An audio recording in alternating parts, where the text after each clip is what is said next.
and to shed more light on the situation in the Middle East. In light of the current latest development, we are joined via phone with Dr. Mohamed Abdel Halim, member of the Egyptian Council for Foreign Affairs. Sir, are you there? Yeah, good evening.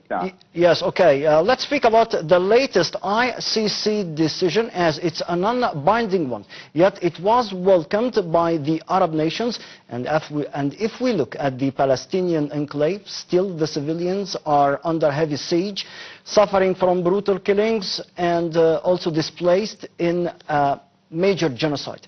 What we're going to expect in the near future concerning the ICC latest decision? Well, the ICC the decision with its own final verdict would, look on and give its own final, statement on Netanyahu and Gallant as two major criminals of war by law, actually, a sort of decision that would come from the International Criminal Court. Representing an underlying memorandum of arrest for both figures, actually, concerning the act of commitment of a large number of crimes of war in Gaza Strip, as much as in the Western Bank, and lastly at Lebanon. This is commonly regarded as, a real yardstick for the international episode of justice, actually, in confronting and in dealing with the large number of challenges, actually, concerning safety and security that will precede the Middle East area, in particular, as much as the whole world in general. But what seems to be quite bizarre and exceptional is, the reaction on the part of the cabinet of Netanyahu, his own government, actually, that seems to be quite refusing and reacting against the final decision and the final verdict of the International Criminal Court, actually, which is something highly expected. But what seems to be more amazing and more astonishing is the fact that the rush of the United States of America, actually, behind the act of defending, actually, Netanyahu, publicly publicizing its own defendants and, its own fortification of its own, a criminal situation, as much as that of Gallant in the meantime. A sort of thing that will inevitably leave its own very much bad impact, actually, of the validity of the tools and ways and the means of achieving justice, particularly when it comes to be an international one. The sort of the thing that is being very much utilized by the United States of America, directing it to its own... Okay, Mr. Abdel Halim, let's move to another point. We are witnessing a same scenario in Lebanon. Hezbollah resistance groups and also Benjamin Netanyahu or the Israeli forces. Both parties are at crossroads right now. So how do you see that such an arrest warrant or any development are coming further for a ceasefire? The same in Lebanon, the same in Gaza Strip. Well, that's right. Well, I think that there wouldn't be any sort of a slight change between both cases because, the strategy has always been there, and the final decision on the part of the Israeli troops is being very much fortified by the American decisions, particularly at this, transitional period, I would really say, between the departure of Joe Biden and the advent of, Donald Trump during the course of the next January. What is highly to be expected is the fact that of the expansion on the part of the Israeli troops of its own devastating acts and of its own criminal wars, actually, both in Lebanon, Western Bank, as much as in Gaza, expanding the amount and utilizing, actually, that sort of transitional period with the view of,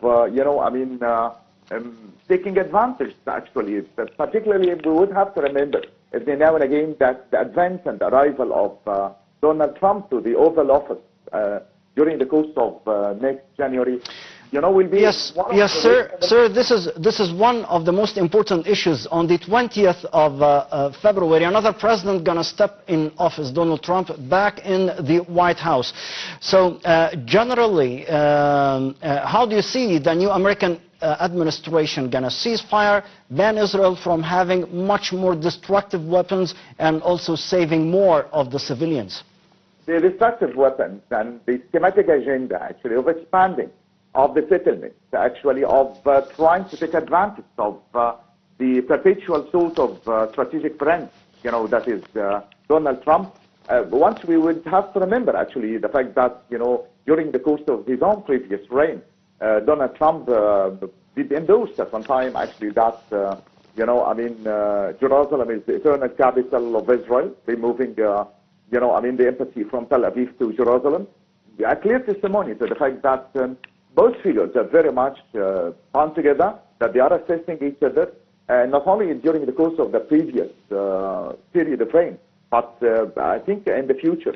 And what seems to be quite looming large, the fact that, his own advent, that is Donald Trump, to the American scene, I think will be, very much fortified by his own endorsements at one time that Israel is our own strategic ally behind the NATO, and the sort of the link that connects both the United States of America and Israel is an inseparable one indeed. So we wouldn't have to be very much optimistic, or even pessimistic. I think that we would, look on the whole status quo very much realistically.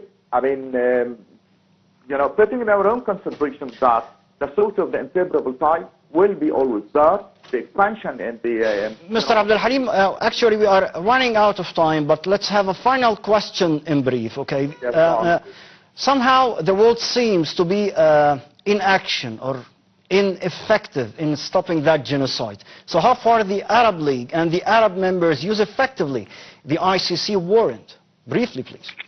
Well, that is the Israeli existence within the Palestinian territorial land is very much illegal, in the eyes of almost the Western as much as the Eastern was. And the Arab League actually, did take a large number of steps actually, but to no avail, I would really say.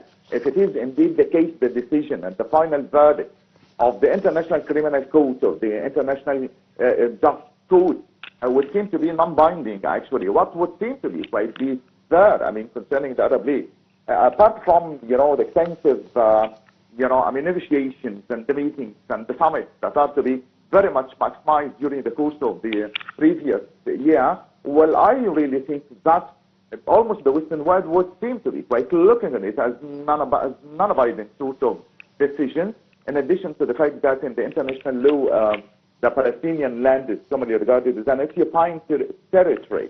Mr. Mohamed Abdel Halim, member of the Egyptian Council for Foreign Affairs, thank you very much for being with us in News Hour.